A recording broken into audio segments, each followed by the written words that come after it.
आप एक लोटा जल लेकर भगवान शंकर के मंदिर जा रहे हो, आप एक लोटा जल लेकर भगवान शंकर के नज़दीक जा रहे हो, और यदि आपका भरोसा भगवान पर नहीं है तो वो चढ़ाया गया जल भी व्यर्थ पड़ेगा, शंकर जी मिल जाएंगे। कोई कहता है सीहोर जाना पड़ेगा, शंकर जी मिल जाएंगे। कोई कहे उज्जैन जाना पड़ेगा, शंकर जी मिल जाएंगे। कोई कहे काशी जाना पड़ेगा, शंकर जी मिल जाएंगे। कोई कहे त्र्यंबकेश्वर जाना पड़ेगा, शंकर जी मिल जाएंगे। कोई कहे नर्मदा के घाट जाना पड़ेगा, शंकर जी मिल जाएंगे। शिव महापुराण की कथा कहती है शंकर तो तुम्हारे दिल में बैठा है, एक बार दिल से घर में बैठ कर भी पुकारोगे तो शंकर मिल जाएगा। वो दूर नहीं है, उसमें दूरी है ही नहीं। आप शिव को जहां बैठकर पुकारोगे शिव तुम्हारे पास में।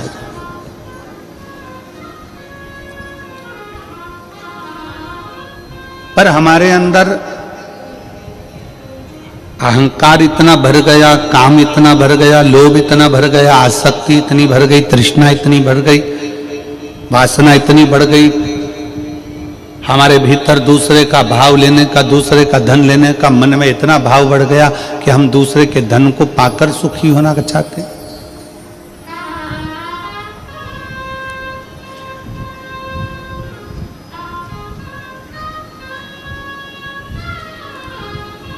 चोर कितने होते हैं?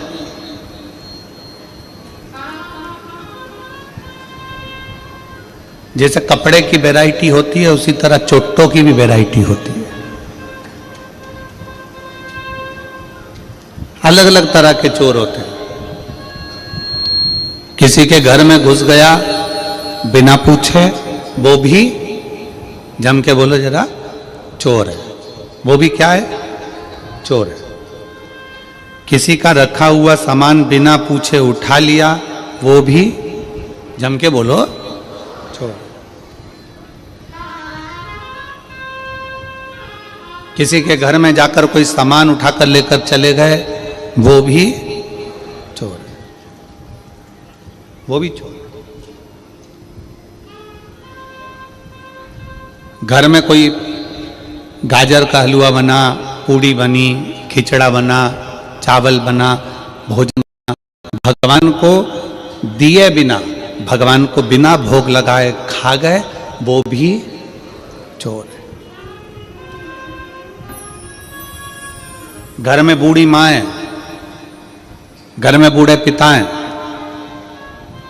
बाजार से गजक खरीद के लेकर आए, जलेबी खरीद कर लेकर आए, आलू बड़ा खरीद कर लेकर आए, बड़ा पाव खरीद कर लेकर आए, और चुपचाप से ले जाके अपने कमरे में पत्नी और बच्चों के साथ खा गए, और माँ बाप को नहीं दिया, वो भी चोर, वो भी चोटे हैं, वो भी चोर। घर में बूढ़े माँ बाप बैठे हुए हैं, घर में बुजुर्ग बैठे हुए हैं, घर में बूढ़े रह रहे हैं।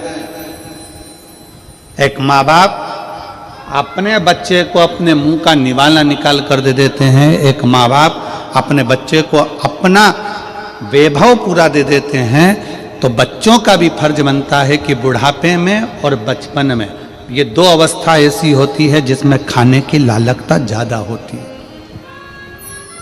बचपन में भी खाने की ललकता होती है और बुढ़ापे में भी खाने की ललकता होती है।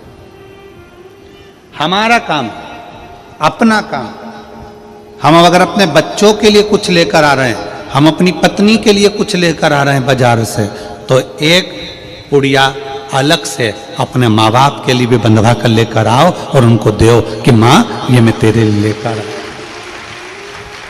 चोटों की गिनती में नहीं आओगे।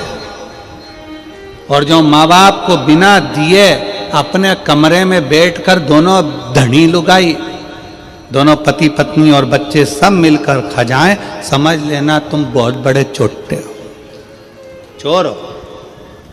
माँ बाप ने अपने बच्चों से कुछ नहीं छुपाया, दे दिया। रोटी खाने माँ बैठी है, बच्चा पास में आ गया, माँ ने अपनी रोटी का निवाला पहले बच्चे को खिला दिया। पिता कुछ खा रहा है, बच्चा आ गया, पिता ने अपना निवाला बच्चों को दे दिया।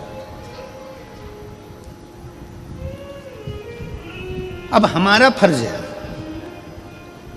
अब हमको चाहिए कि हमारे माँ बाप बूढ़े हो गए हैं, हमारे माँ बाप बुजुर्ग हो गए हैं, तो उनको भी बुढ़ापे में कुछ ना कुछ खाने की ललकता बनेगी। उनके भी हृदय में भाव आता है कि मैं कुछ खाऊं।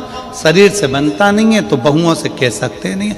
अपना फर्ज है कि जब बाजार से अपनी पत्नी के लिए कुछ खरीद कर ला रहे हो, बाजार से अपने बच्चों के लिए कुछ खरीद कर लेकर आ रहे हो, तो अपने बूढ़े माँ बाप के लिए भी अलग से थोड़ा सा पैक करा कर लेकर आओ और उनको बंद एक पुड़िया बनाकर एक अलग से लेकर आकर उनको कहो, माँ ये मैं तेरे लिए गजक लेकर आया हूँ, माँ मैं तेरे लिए गाजर का हलवा लेकर आया हूँ, माँ मैं तेरे लिए ये लेकर आया हूँ। बुजुर्ग खाता कम है, अपने बेटे का स्वभाव देखकर, बहू का स्वभाव देखकर आशीर्वाद देता ज्यादा है,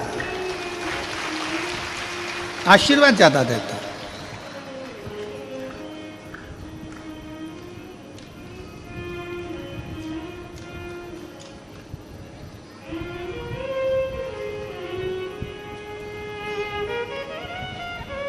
संसार सागर में एक बड़ी सुंदर कथा आती है, वायु पुराण मत्स्य पुराण की।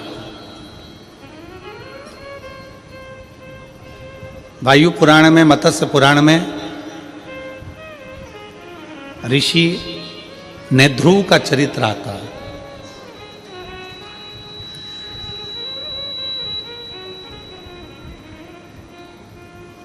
ऋषि नेध्रुव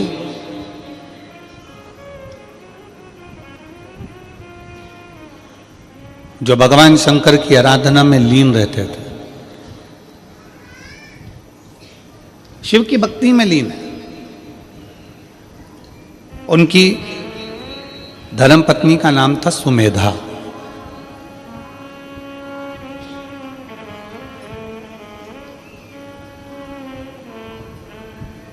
सुमेधा का एक काम था, कोई भी पत्ता सुमेधा पेड़ पे से तोड़ लेती थी और उस पर शंकर के शिवलिंग की आकृति बनाती थी। जैसे ये दीदी श्री शिवाय नमस्तुभ्यम लिखती हैं, वैसे उसका नियम था सुमेधा का। किसी भी वृक्ष की पत्ती को तोड़ लेती है और उस पर शंकर जी की आकृति बनाती, शिव की आकृति।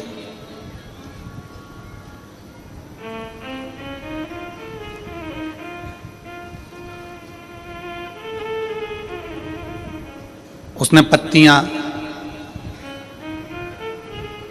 आकृति बना बनाकर ढेर सारी पत्तियां एकत्रित कर लेती थी और उन पत्तियों को फिर बाद में जल में एक एक कर कर विसर्जन करती थी, एक एक कर कर जल में विसर्जन करती सुमेधा।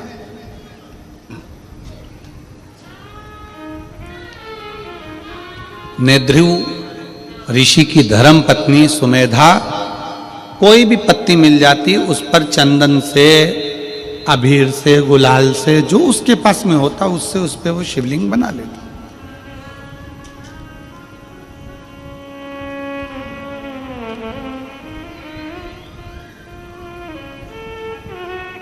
एक बार वो कहीं बैठी थी, शिवलिंग की आकृति पत्तियों पर बना रही थी,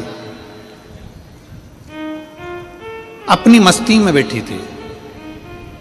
एक विधवा लेडीज, एक बेधव्य महिला स्त्री बहुत दुखी थी, जिसका नाम था शारदा।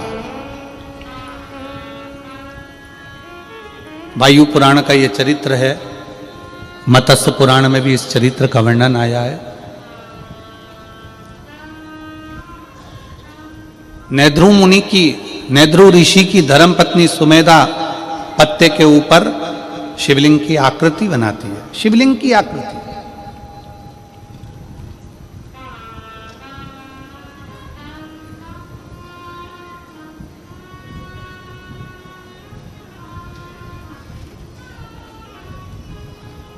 एक वेधव्य स्त्री जिसका पति उसको छोड़कर चले गया, प्राण छूट गए उसके, घर में 4 बच्चे हैं छोटे छोटे, उन बच्चों का पालन करना है उसको, उसके पास में धन नहीं, उसके पास में वैभव नहीं है।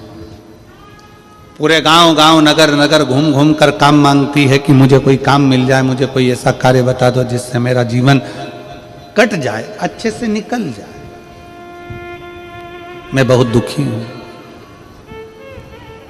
पूरे गांव गांव में घूमने के बाद में वो जहां पर सुमेधा बैठकर शिवलिंग बना रही थी, सुमेधा बैठकर पत्ते के ऊपर शिवलिंग की आकृति बना रही थी, वहां पर जाकर खड़ी हो गई, वहां जाकर खड़ी है।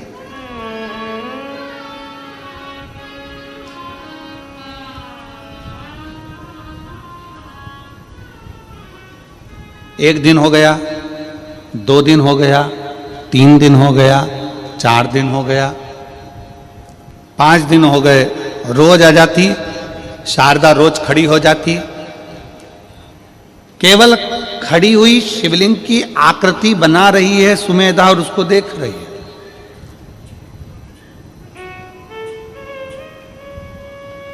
अब उसने क्या देखा कि सुमेधा ने जैसे ही शंकर की आकृति बनाई और पत्ते को नीचे रखा, दूसरा पत्ता उठाया, फिर लिखा, फिर आकृति बनाई, फिर पत्ता रखा, फिर आकृति बनाई, फिर पत्ता रखा।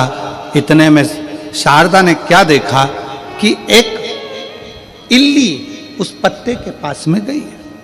एक इल्ली, छोटी सी इल्ली उस पत्ते के पास में गई।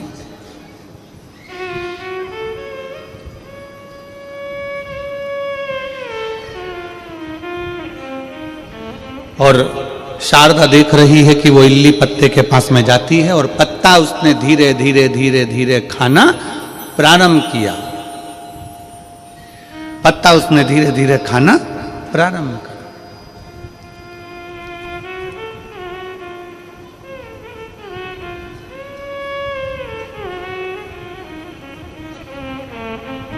कुछ देर तक शारदा देखती रही। उसने क्या देखा कि पत्ते को जैसे ही इल्ली ने खाना प्रारंभ करा और वो शंकर का जो शिवलिंग सुमेधा ने बनाया था, इल्ली खाते खाते वहां पर पहुंची है। उतनी देर में इल्ली के प्राण छूट जाते हैं और वो एक मनुष्य की आकृति धारण कर कर, कानों में कुंडल, गले में माला पहनकर सामने से देव योग से बैकुंठ लोक की ओर, इस मृत्यु लोक से जा रही है। एक इल्ली, एक छोटी सी इल्ली पत्ते को खाई और बैकुंठ को जा रही। शारदा को बड़ा आश्चर्य हुआ। मैं जंगल जंगल घूम रही हूं, नगर नगर जा रही हूं, गांव गांव जा रही हूं, सबसे प्रार्थना कर रही हूं, मेरे बच्चे भूखे हैं, भोजन चाहिए, मेरे बच्चों को क्या खिलाऊंगी? पति चले गया, मैं अकेली मेरे बच्चों को कैसे पालूंगी? नेत्रों से नीर बह रहा है। 5 दिन तक उसने लगातार यही लीला देखी। उस पत्ते को इल्ली खाती चली जाती, कोई जीव खाता चले जाता, कोई बकरी खाती चली जाती। उसने बड़ा विचित्र देखा। आखिरी में 7 दिन निकल गए और 7 दिन के बाद में वो अपने हाथ जोड़कर सुमेधा के सामने जाकर खड़ी हो गई। सुमेधा के सामने विनय करने के लिए सुमेधा से कहा, ए बहन, मेरे को एक बात कहना। सुमेधा ने कहा, तुम कौन हो?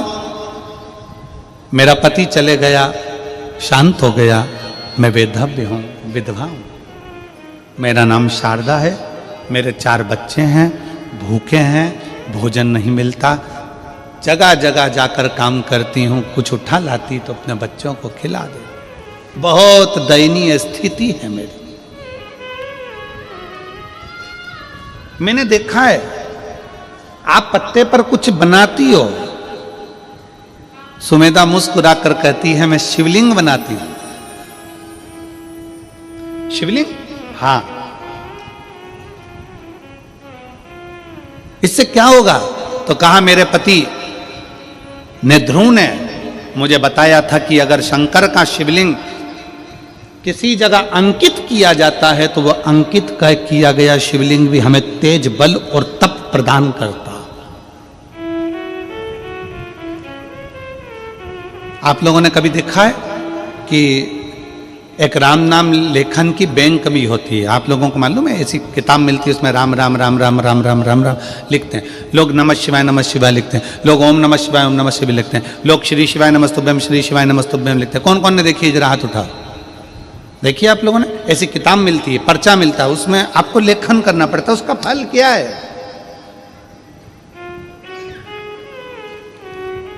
भारत की भूमि पर कई लोग राम नाम लेखन करते हैं, भारत की भूमि पर कई लोग शिव नाम लेखन करते हैं, भारत की भूमि पर कई लोग भगवान शंकर का नाम, भगवान राम का नाम, भगवान कृष्ण का नाम लेखन करते हैं। उसका फल क्या? तो कहा उस लेखन का फल यह है कि आप अगर जंगल में जाकर, वन में जाकर कहीं तप साधना नहीं कर सकते, क्योंकि तप साधना करने के लिए भी एकाग्रता चाहिए और लिखने के लिए भी एकाग्रता की जरूरत होती है। अगर आप कहीं वन में जाकर तप साधना नहीं कर सकते, तो एक कॉपी पर आप भगवान का जब नाम लिखते हैं तो आपका दिल और दिमाग एकाग्र हो जाता है, भगवान की चरणारविंद में चला जाता है। वो तप के बराबर है, वो साधना के बराबर।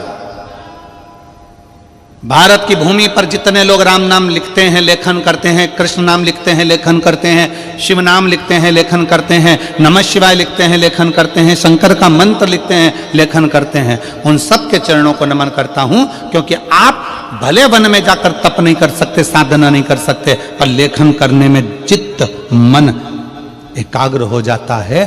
फिर भगवान उसको तप साधना में गिन लेते हैं, क्योंकि इसने अपने मन को कंट्रोल कर लिया, अपनी इंद्रियों को कंट्रोल कर लिया। साधना करिए इसने।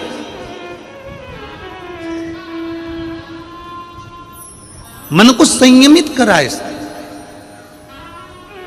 मैं धन्यवाद देता हूं राम नाम लेखन वालों को, मैं धन्यवाद देता हूं शिव नाम लेखन वालों को, मैं धन्यवाद देता हूं कृष्ण नाम लेखन वालों को, जो लिखते रहते हैं, लेखन करते, केंद्रित कर रहा है। सुमेधा कहती है, मेरे पति ने मुझे बताया था कि शिव नाम अंकित करना है, मैंने भगवान शंकर का शिवलिंग अंकित करा है। जब से मैंने अंकित करना प्रारंभ करा, तब से मेरे बाबा ने मेरे ऊपर करुणा करना प्रारंभ करी। मैं देखती हूं कि इल्ली उस पत्ती को खाती है तो बैकुंठ चली जाती है, बकरी उस पत्ती को खाती है तो बैकुंठ चली जाती है। उस पत्ती को जो खाता है वो परम पद की ओर चले जाता है। मुझे समझ में नहीं आता, पर मैंने अपने पति का कहना माना। तब पूछा मैंने एक बार अपने पति से कि ये पत्तियां खाने वाला जीव परम पद की ओर कैसे चले जाता है? तो मेरे पति ने, ध्रुव ने कहा कि जब तुम दिल, दिमाग, मन, चित्त, वृत्ति सब एक जगह लगा लेते हो, तो हजारों हजार तप करने के बराबर तुम्हारी लेखन की मुद्रा हो जाती है और उसका फल उस जीव को प्राप्त हो जाता है। लेखन की मुद्रा,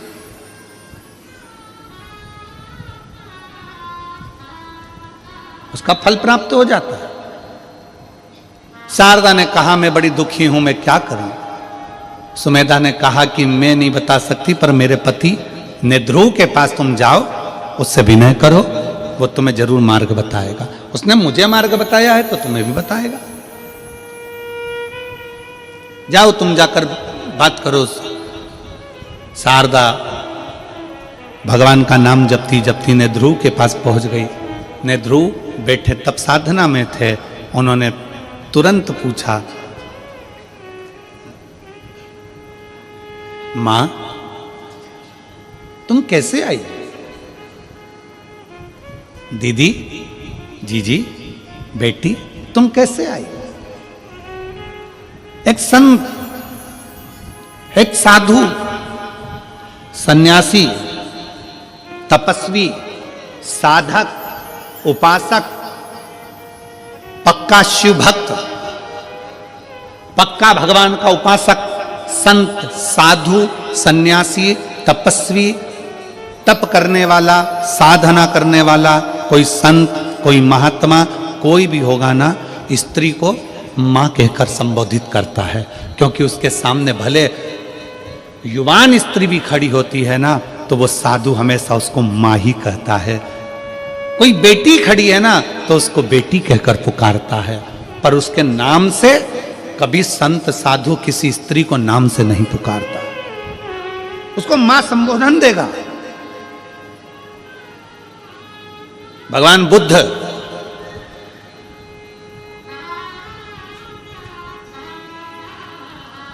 बुद्ध जब अपने परिकरों ने कह दिया क्या आप भिक्षा आपके दरवाजे से भी मांग सकते हो, गौतम बुद्ध अपनी धर्मपत्नी के दरवाजे पर पहुंच गए।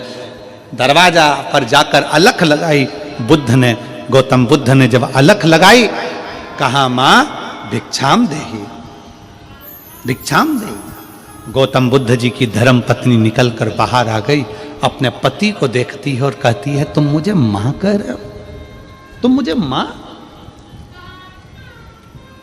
आप मुझे मां का संबोधन दे रहे हो। गौतम बुद्ध ने कहा संसार की जितनी नारियां हैं, संसार की जितनी स्त्रियां हैं, एक साधु के लिए, एक तपस्वी के लिए मां के तुल्य है।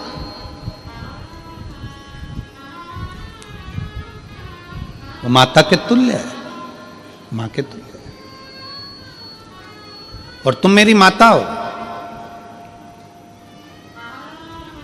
भारत की प्रत्येक बेटी, भारत की प्रत्येक स्त्री, भारत की प्रत्येक नारी अपने बेटे को भोजन कराए, चाहे अपने पति को भोजन कराए, चाहे अपने ससुर को भोजन कराए, चाहे अपने जेठ को भोजन कराए, चाहे अपने देवर को भोजन कराए, चाहे अपने नंदोई को भोजन कराए, चाहे अपने मामा को भोजन कराए, चाहे अपने फूफा को भोजन कराए। जिस समय पर घर की स्त्री भोजन परोसती है, जिस समय पर घर की स्त्री भोजन बनाती है, चाहे वे बेटी हो, चाहे वो बहू हो, चाहे वो माँ हो, घर की स्त्री जब भोजन बनाती है, भोजन परोसती है, उस समय पर वो पत्नी नहीं रहती है, उस समय पर वो एक माँ का स्वरूप हो जाती है, अन्नपूर्णा का स्वरूप हो जाती है। इसका प्रमाण है हमारा काशी, इसका प्रमाण है हमारी काशी की भूमि, जहां पर भगवान शंकर को पूरे विश्व का भरण पोषण करना है, पूरे विश्व का पेट भरना है, तो वह अपनी धर्म पत्नी पार्वती से भिक्षा मांग कर कहते हैं मां अन्नपूर्णा, हे मां अन्नपूर्णा अन्न दीजिए। पार्वती जी आश्चर्य में पड़ गई, तुम मुझे मां कह रहे हो? शिव, मैं आपकी अर्धांगिनी हूं, आप आज्ञा करो ना। शंकर कहते हैं मां अन्नपूर्णा भिक्षा दीजिए। अन्नपूर्णे सदा पूर्णे शंकर प्राण वल्लभे, हे मां कृपा करिए, आप हमको भिक्षा दीजिए। पार्वती जी कहती हैं मैं तुम्हारी अर्धांगिनी हूं, मैं तुम्हारी पत्नी, और तुम मुझे मां कहकर संबोधित कर रहे हो? मां?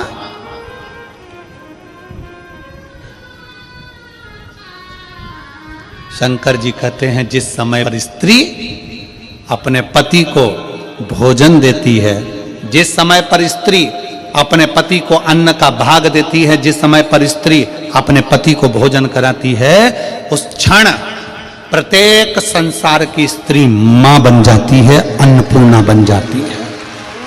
अन्नपूर्णा हो।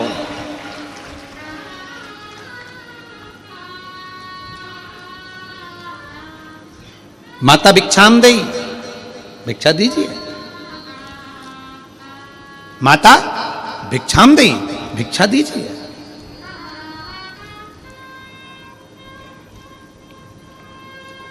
संसार में जितने संत हैं, जितने साधु हैं, जितने सन्यासी, जितने तपस्वी, जितने साधक, जितने उपासक, कभी नाम लेकर नहीं बोलेंगे।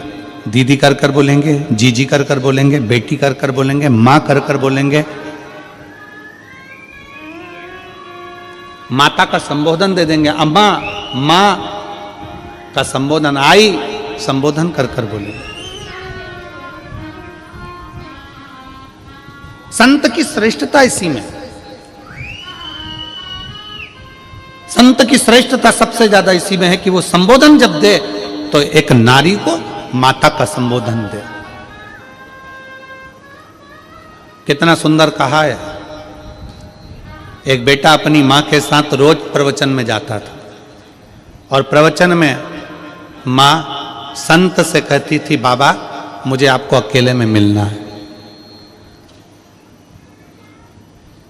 संत अकेले में नहीं मिलता।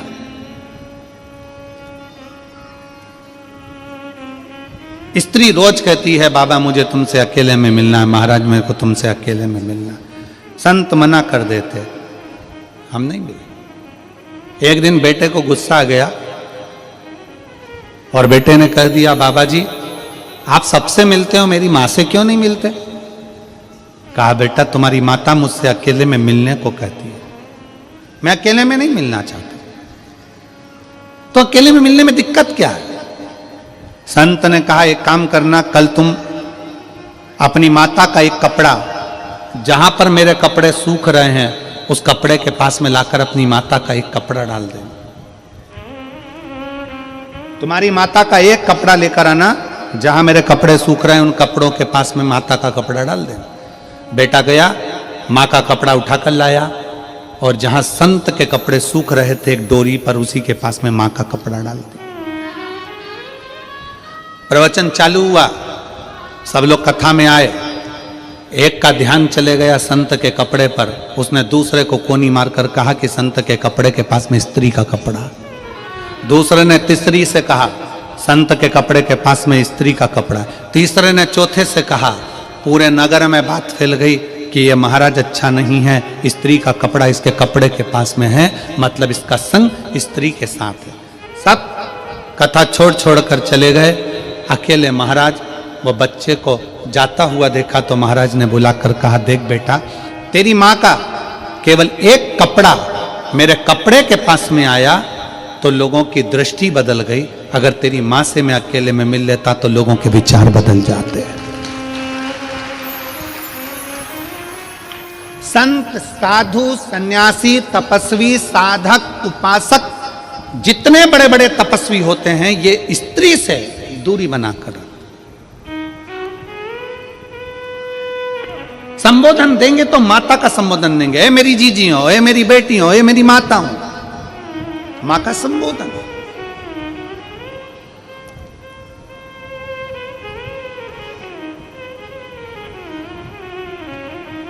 संबोधन दिया जाता है तो मातृत्व भाव। और देख लिया संसार हमने देख लिया, सब मतलब के यार हमने देख लिया। झूठे नाते झूठे रिश्ते, झूठे नाते झूठे रिश्ते, अरे झूठा है संसार हमने देख लिया, सब मतलब के यार हमने देख लिया। एक संत की सबसे बड़ा प्रबलता एक संत की होती है कि वो स्त्री को मां कहकर संबोधित करता है, मातृत्व भाव में देखता।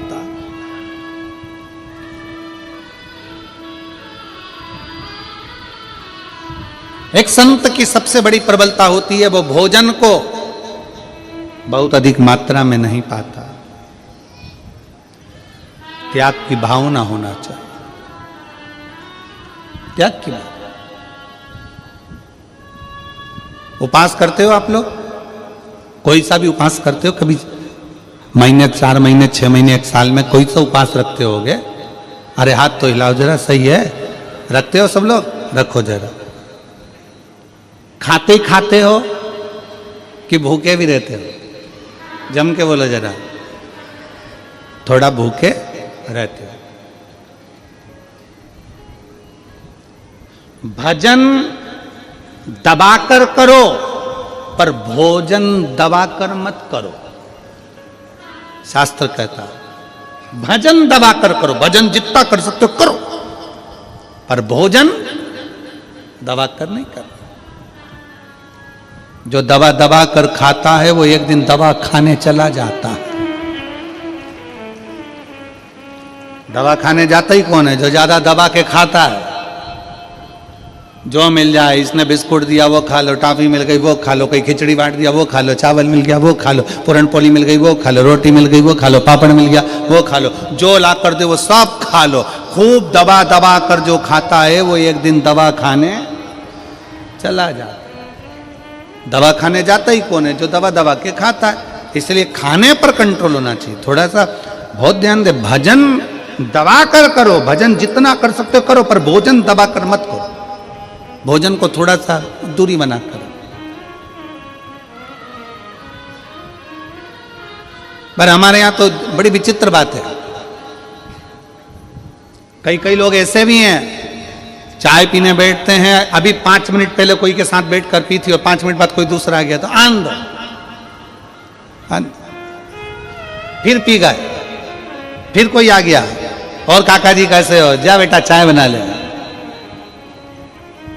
और मेहमान के लिए चाय आई और काका जी के लिए नहीं आई तो मुंह फूल गया।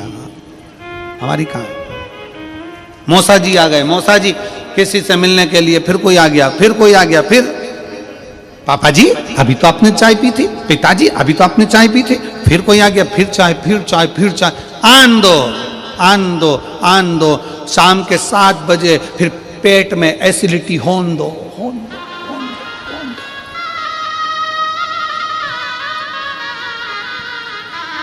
अब पिताजी शाम को यहां से वहां, वहां से वहां, ना जाने। बहू पूछ रही है, पापा क्या हुआ, क्या पता, समझ में नहीं आ रहा है, थोड़ा एसिडिटी हो रहा है, समझ में नहीं।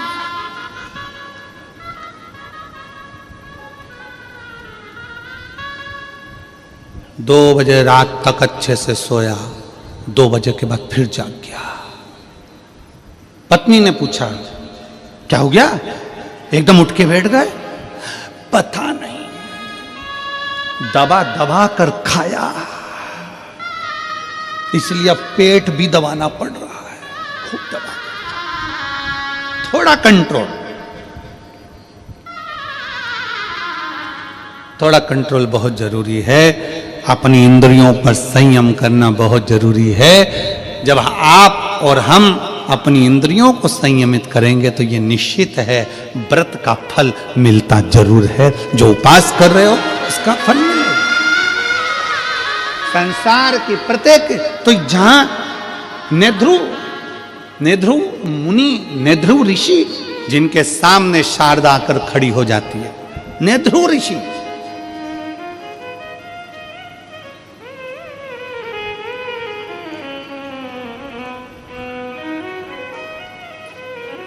नेध्रु ऋषि के सामने शारदा आकर खड़ी हो गई और शारदा ने कहा, बाबा जी, गुरुवर, मैं बहुत दुखी हूं, मेरे जीवन में ये संकट आ गया, मैं विधव्य हो गई, पति चले गया, बच्चे हैं, अब मैं करूं तो करूं क्या,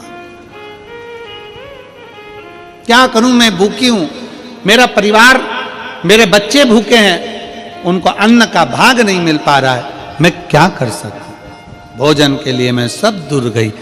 तब नेध्रु ऋषि ने एक ही बात कही, तुमने कभी शंकर की आराधना करी है, तुमने कभी शिव की आराधना करी है?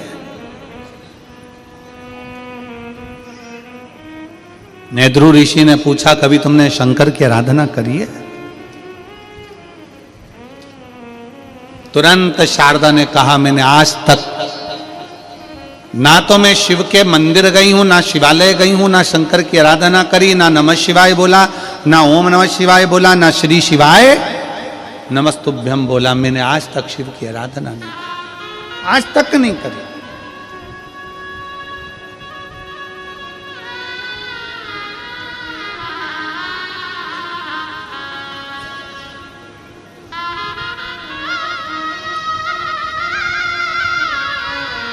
क्या तुम्हें किसी ने बताया नहीं? क्या तुम्हें कोई बताता नहीं है कि शंकर की आराधना का फल क्या है?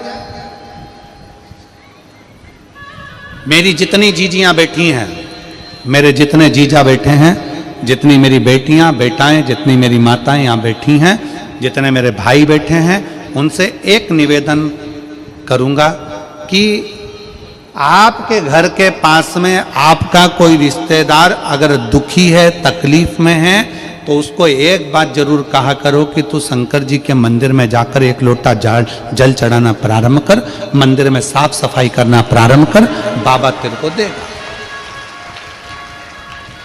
बाबा तेरे को देगा।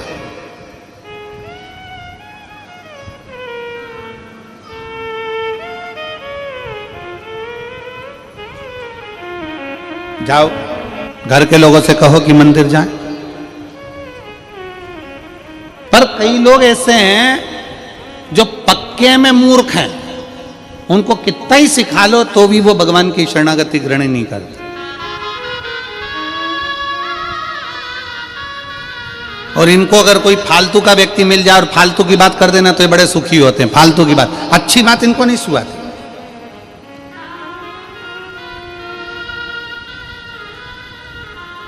और कई लोग ऐसे हैं जो अपने विचार से नहीं चलते, दूसरे के विचार से चलते। दूसरे ने ऐसा कह दिया, दूसरे ने ऐसा बोल दिया, और बोलते से वो दूसरे के विचार में आकर कुछ भी बोल दिया। किसी ने एक कह दिया, वो व्यक्ति ऐसा है, कान में भर दिया, भरा, फूंक मारी, उसने वैसा बोलना चालू कर दिया। कई लोग, वो दो हैं, वो कहते हैं ना, संख और मूर्ख। कौन कौन? शंख और मूर्ख। ये अपने आप कुछ नहीं बोलते, इनमें फूंक मारो तो बोलते। मूर्ख भी ऐसा होता है, उसको कोई कुछ बोल देगा ना, वो बैठे ना, वो रामकिशन जी बैठे हैं ना, वो रामाधर जी बैठे हैं ना, वो व्यक्ति ऐसा है ना, बस मूर्ख के कान में भर दिया कि वो व्यक्ति वैसा है, तो वो पूरे गांव में डोंडी पीटता फिरेगा, वो व्यक्ति वैसा है, मैंने तो सुना है वो व्यक्ति वैसा है। मूर्ख है ना, अपने मन से सोचा नहीं। कभी तो रामाधर से मिला, कभी तो राम स्वरूप से मिला, कभी उस व्यक्ति से मिला, कभी उस व्यक्ति से तेरा पाला पड़ा नहीं। उसको पहले आजमाओ तो कि कैसा है। पर किसी ने कह दिया कि वो व्यक्ति वैसा है तो तुमने वैसा मान लिया। शंख कैसा होता है? शंख अपने आप नहीं बजता, शंख में फूंक मारेगा दूसरा तो बजेगा। और ज्ञानी पुरुष का लक्षण क्या है? ज्ञानी पुरुष का लक्षण होता है वो थोड़ी सी फूंक से बिलखता नहीं है, क्रोधित नहीं होता, चिल्लाता नहीं। कई कई मूर्ख होते हैं। पत्नी ऑफिस में जा रही है, ड्यूटी जा रही है, काम कर रही है, नौकरी कर रही है, घर में बच्चों को संभाल रही है, भोजन करा रही है। और कई कई पतियों को कोई दोस्त ऐसे मिल जाते हैं फूंक मारने वाले, जो ये फूंक मार देते हैं, भैया हमने तो देखा था कि वो वहां पर बैठी हुई थी, हमने देखा था वो वहां बैठा हुआ था, फूंक मार दी। अब तुम चतुर हो कि मूर्ख हो, तुम पर निर्भर करता है। आप अपने पति पर शंका कर रहे हो, दूसरे के कहने पर मूर्खता है। आप अपनी पत्नी पर शंका कर रहे हो, दूसरे के कहने पर मूर्खता है। आप अपने परिवार पर शंका कर रहे हो, दूसरे के कहने पर मूर्खता है।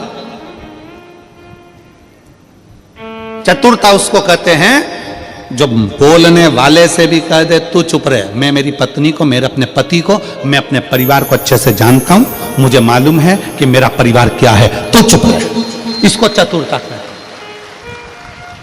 किसी ने फूंक मारी और तुम बजना चालू हो गए, किसी ने कुछ बोला और तुमने बुराइयां देखना प्रारंभ कर दी, ना ना ना, इसको श्रेष्ठता नहीं कहे।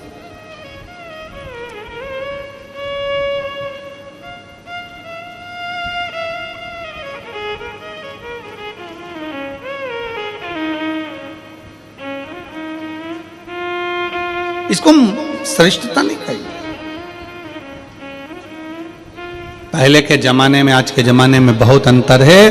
पहले के लोग कहते थे मैं तुम्हारे लिए जान दे दूं, जान बोलो तो सही। आज का जमाना ऐसा है कि अगर वक्त पड़े तो मैं तुम्हारी जान ले लूं, दूं तो नहीं।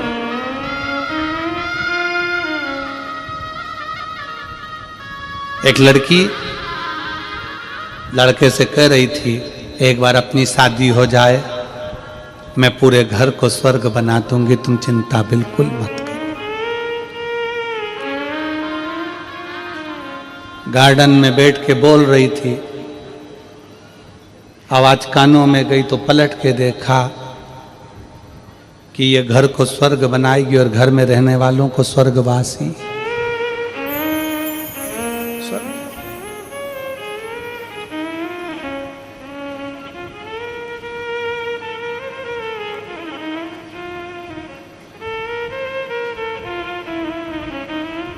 तुम्हारे घर में एक आध बड़ा फंक्शन हो ना, 25-50 मेहमान आए हो, बहुत सारे रिश्तेदार आए हो और तुम्हारे कोई जिससे बहुत अच्छी पटती हो और वो तुमसे कह दे मैं तो तेरे लिए कुछ भी कर सकता हूं, मैं तेरे लिए कुछ भी कर सकती हूं, तुम बोलो तो बस एक बार, मैं तुम्हारे लिए सब कुछ कर सकती हूं, सब कुछ कर सकती हूं। जो तुमसे बोले ना मैं सब कुछ कर सकती हूं, उसको फोन लगा के बोल दो बर्तन पड़े हैं मांज देगी, पड़े हैं बहुत सारे, सब कुछ कर सकती हूं, मैं तो प्राण दे दूं ना।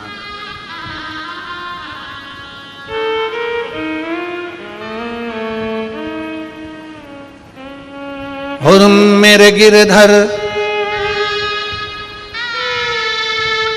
शिव तत्व में, भगवान की भक्ति में, एक आनंदता में, मीराबाई कहती है भगवान कृष्ण से कि हे मेरे गिरधर, हे मेरे गोपाला, हे मेरे कृष्ण, मैं तेरे लिए अपना सर्वस्व वार देती हूं। भगवान कृष्ण ने परीक्षा ले ली, मीराबाई की जहर का प्याला भेज दिया। जहर का प्याला भेजा तो भगवान को लगा सही में सर्वस्व बांट सकती है, तब भगवान कृष्ण उसकी साक्षी में प्रकट हो जाते हैं। थोड़ा परीक्षा मेरा भगवान लेता है, मेरा कृष्ण लेता है, मेरा राम लेता है, मेरा शिव लेता है, उस परीक्षा को लेता है, थोड़ा समय लगता है। क्या तुम्हें किसी ने बताया नहीं कि शंकर की आराधना करने का फल क्या होता है? नेध्रु ऋषि शारदा से कहते हैं क्या तुम्हें कोई बोला नहीं? शारदा ने कहा मेरे परिवार वालों ने कहा था कि जब दुख की घड़ी आए तो शिव को याद करना, शंकर को याद करना। शिव तो क्या तुमने शिव को याद नहीं किया? क्या तुमने शंकर को याद नहीं किया? किया। मैं थोड़े दिन भगवान के मंदिर गई, थोड़े दिन मैंने भगवान का भजन किया, थोड़े दिन में भगवान के मंदिर गई, फिर मैंने मंदिर जाना छोड़ दिया। क्यों? भगवान ने मेरा सुना ही नहीं। नेध्रु ऋषि ने एक बात कही, जितने शिव भक्त यहां कथा सुन रहे हैं, जितने शिव भक्त यहां पर बैठे हुए हैं और जितने शिव भक्त आस्था चैनल पर कथा सुन रहे हैं, फेसबुक यूट्यूब पर कथा सुन रहे हैं, बड़े ध्यान से सुनना। नेध्रु ऋषि ने पूछा तुम्हें तुम्हारे रिश्तेदारों ने कहा था कि शंकर के मंदिर जाओ तो तुम गई थी? हाँ गई थी। कितने दिन? थोड़े से दिन। फिर क्यों नहीं गई? मेरा मन नहीं लगा। क्यों? भगवान ने मेरी बात नहीं मानी, इसलिए मैंने मंदिर जाना छोड़ दिया। मैं मंदिर जाना छोड़ दी, मैं कथा जाना छोड़ दी, मैं भजन करना छोड़ दी। क्यों? भगवान ने मेरी सुनी नहीं। नेध्रु ऋषि ने कहा ओ मेरी मां, बच्चा गर्भ में रहता है तो कितने महीने रहता है? जम के बोलो जरा, कितने महीने? 9 महीने। नेध्रु ऋषि ने कहा एक बच्चे को भी स्वस्थ जन्म लेने में 9 महीना लगता है, और दुनिया के लोग ये सोचते हैं कि हम 2 महीने से जल चढ़ा रहे हैं और भगवान हमारी सुन ले।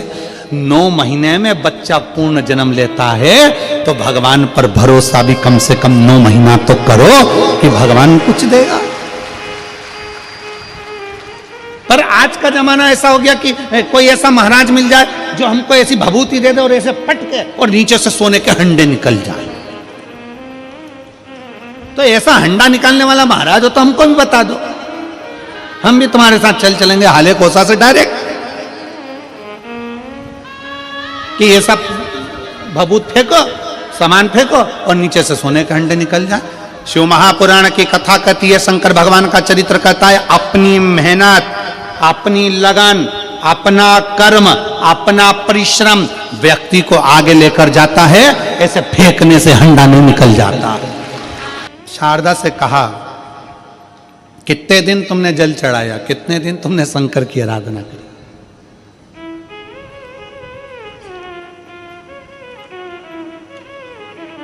कितने दिन?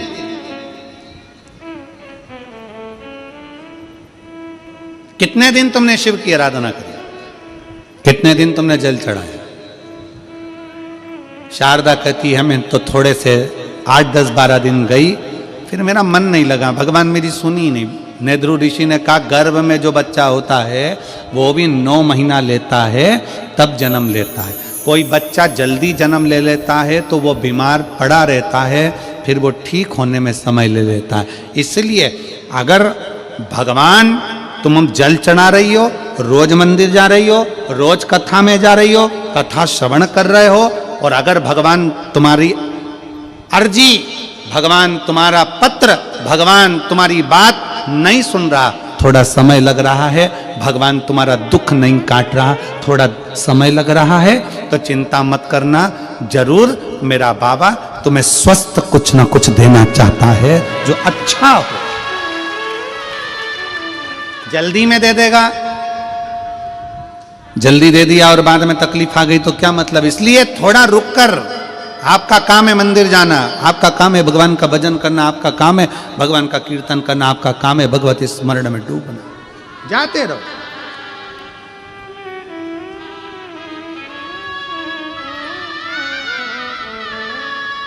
हमें क्या चिंता करनी।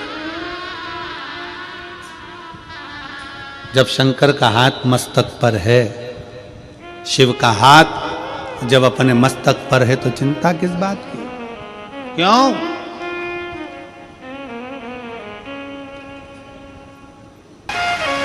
एक पत्र है,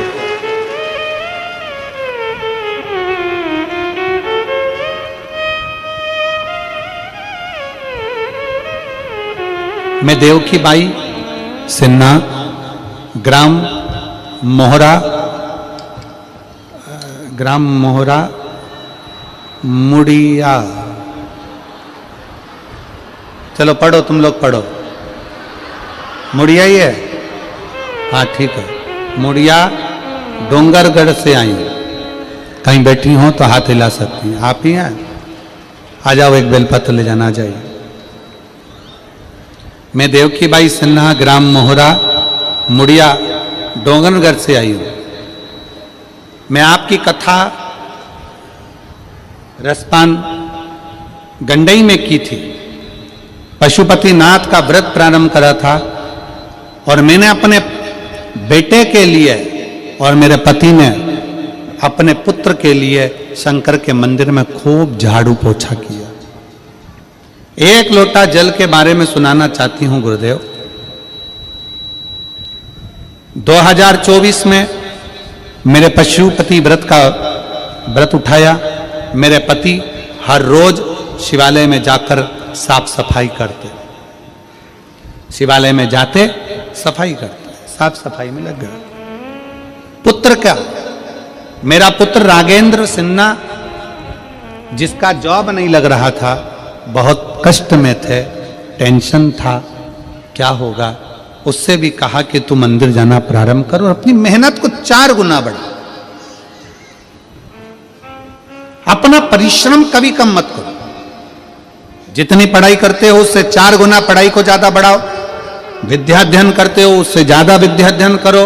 रात दिन एक कर दो और फिर बाबा को एक बेलपत्र चढ़ाकर शहद लगाकर शिव को समर्पित कर कर अपने लक्ष्य की ओर जाओ, फल मिलेगा जरूर। मेरा बेटा राघवेंद्र सिन्हा कहता है, गुरुदेव, मेरा बेटा बोलता है, क्या बेलपत्री पर शहद लगाने से क्या सफलता मिल सकती है?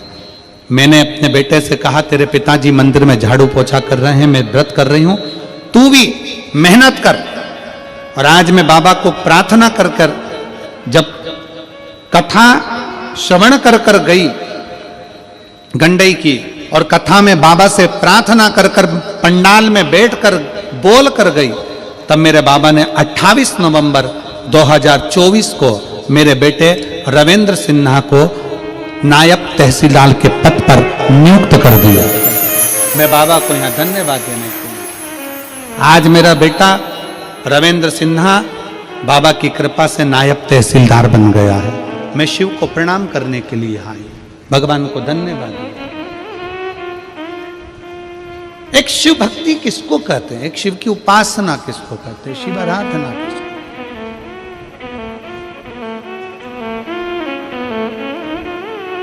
यहाँ पर एक भाई ऐसे बैठे हैं जिनको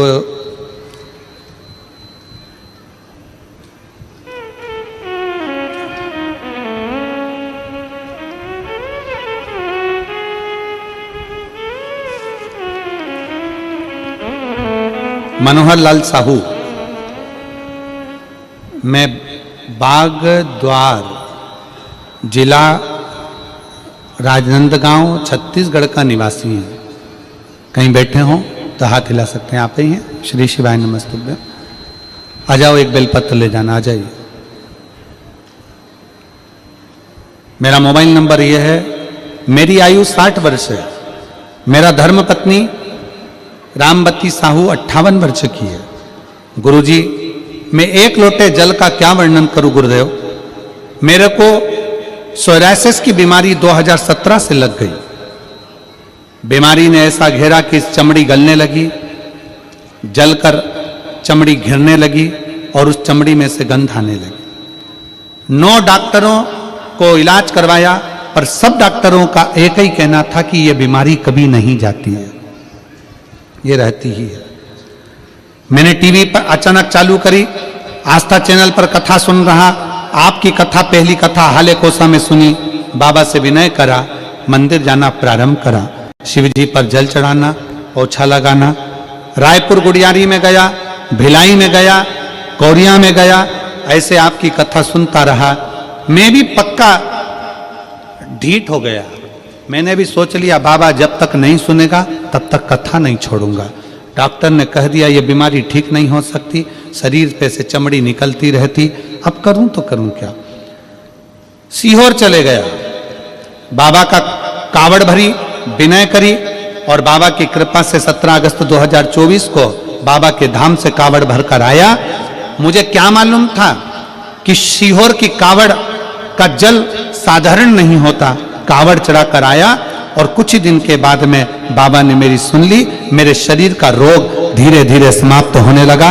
डॉक्टर भी आश्चर्य में है कि ये सोरायसिस की बीमारी तो कभी जाती नहीं है, पर ये कैसे ठीक हो सकती है। आज मेरा पूरा शरीर ठीक हो चला। 80% मेरे शरीर से रोग समाप्त हो गया और बाबा को मैं 20 किलोमीटर पैदल चलकर यहां बाबा को प्रणाम करने के लिए आया। 20 किलोमीटर पैदल चलकर आया। एक पत्र में एक बहन ने लिखा है,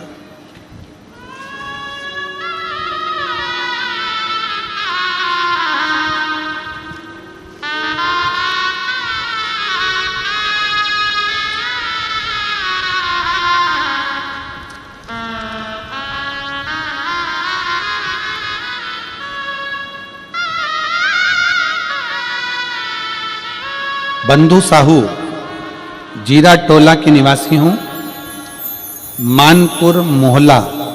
कहीं बैठे हो तो हाथ हिला सकते हैं। जिनके पिताजी 63 किलोमीटर दूर से पैदल चलकर यहां कथा सुनने के लिए आए हैं। 63 किलोमीटर दूर से। अगर कहीं बैठे हो तो आप एक बेलपत्र लेने के लिए आ सकते हो।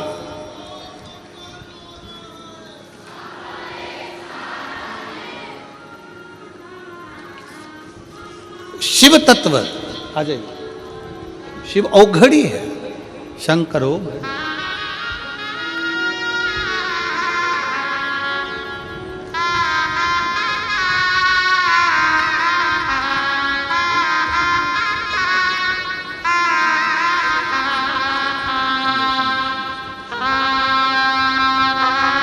एक बार जोरदार ताली बजाओ। बेटा नायब तहसीलदार बना है। शिव कृपा, बाबा उवड़दानी की करुणा, उनकी उदारता, शिव की भक्ति, शिव तत्व है। आपका विश्वास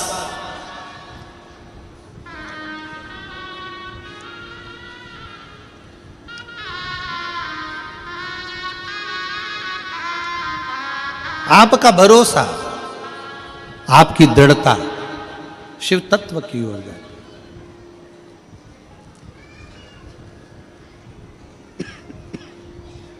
क्या देगा, कैसे देगा मेरा उघड़नाथ, मेरा शंभु।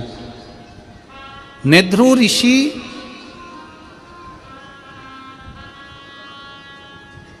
शारदा से कह रहे हैं, आ जाइए। शारदा से कह,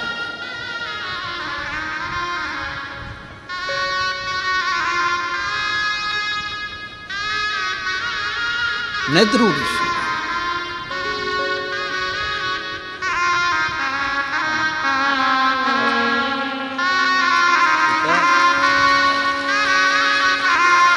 पैदल चलकर आए हैं। एक बार जोरदार ताली बजाएं। और सोरायसिस बीमारी ने घेर लिया था, पर शिव की भक्ति पीछा नहीं छोड़ा इन्होंने।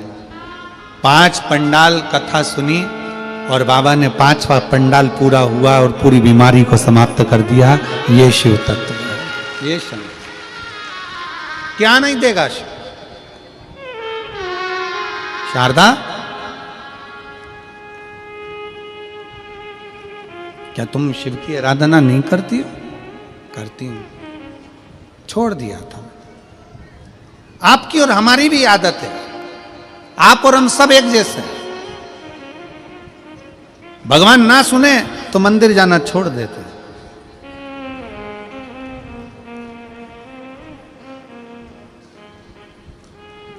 भगवान ना सुने तो हम देवालय शिवालय जाना छोड़ देते, पर ना, जाते रहो।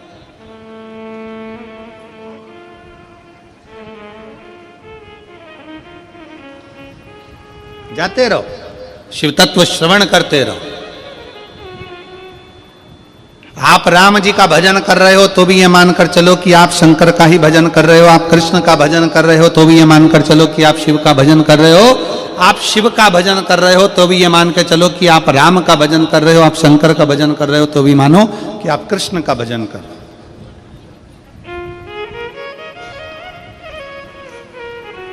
अब ये कथा हमारे चिरंजीवी श्री शिवम जी मिश्रा जी की 7 जनवरी से 13 जनवरी तक भतीजे की कथा। स्थान है देउल गांव राजा, जिला बुल्ढाना। बुल्ढाना क्षेत्र में देउल गांव राजा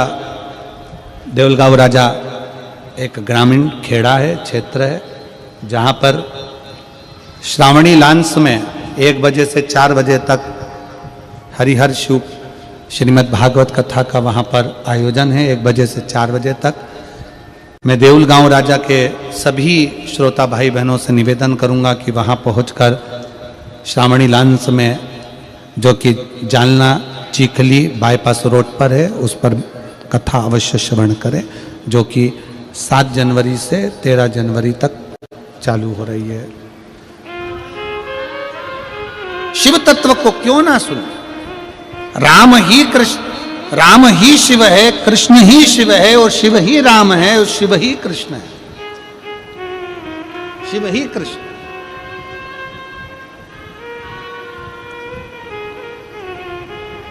जब हम भगवान शंकर की अविरल भक्ति को धारण करते हैं, जब हम शिव की अविरल भक्ति को धारण करते हैं, तो शिव हमारे करीब में होता है। हमारे पल पल, हमारे हर क्षण में शंकर हमारे साथ होता है। एक पत्र है,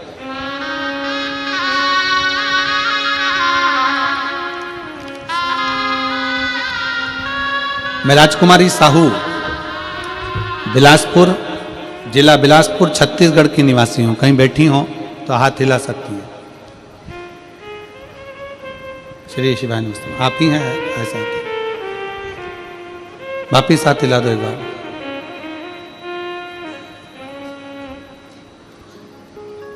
थोड़ी सी विडंबना 2020 में आ गई थी गुरुदेव, जिसके कारणवश मेरा पूरा मकान बिक गया था। और फिर निवेदन है, जीवन में सुख और दुख चलते हैं। आइए बेलपत्र ले चलते हैं। पूरा मकान बिक गया, संघर्ष की जिंदगी चालू हो गई। पर भोलेनाथ को जो मंजूर हो ये जानकर 1 लोटा जल शिव जी को चढ़ाना प्रारंभ करा। शिव को चढ़ा, और भगवान शंकर को जब जल चढ़ाना प्रारंभ करा, बाबा भोलेनाथ ने ऐसी कृपा कर दी गुरुदेव, ऐसी करुणा करी कि 2020 में मकान बिका, और 2021 में बाबा ने फिर पुनः वापिस हमको लाकर खड़ा कर दिया, और वापिस अपनी जगह पर लाकर खड़ा करा। मैं बाबा को यहां प्रणाम करने के लिए आया। गुरुदेव, एक गठान शरीर में हो गई थी। एक बार गठान निकाल गई, फिर दूसरी बार हो गई। बॉम्बे हॉस्पिटल और दुर्ग में 3 बार भर्ती हुई, पर वो बार बार गठान ऑपरेशन के लिए डॉक्टर कहते थे। 2024 में भगवान शंकर के धाम कुबेरेश्वर धाम गई, वहां का रुद्राक्ष लाई, उस रुद्राक्ष का जल पीना, कंकर शंकर की पूजन प्रारंभ करी। आज बाबा की कृपा से मेरी गठान पूरी गल चुकी है। मैं बाबा को यहां पर प्रणाम करने के लिए आई। साधु था।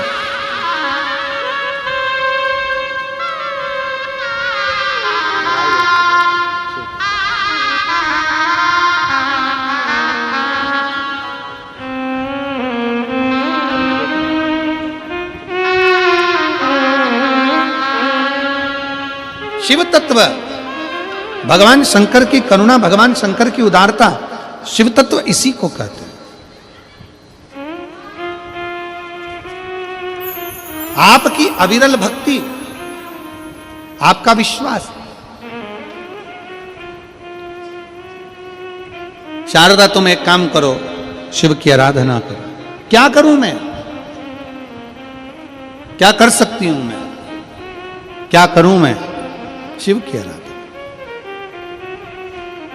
और कर्पूर घोरम करुणावतारम संसार सारम भुजगेन्द्र सदा हृदयारविंदे भवम्। शिव की आराधना करो। वो साधारण शंकर, सहज शंकर, भोले शंकर, शिव शंकर अपने भक्त को कभी खाली नहीं देते।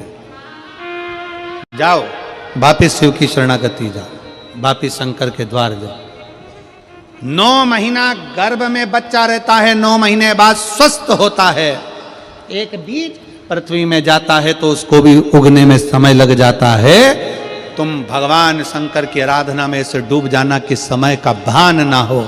एक ना एक दिन शंकर तुम्हारी झोली खुशियों से भर ही देगा, निश्चित।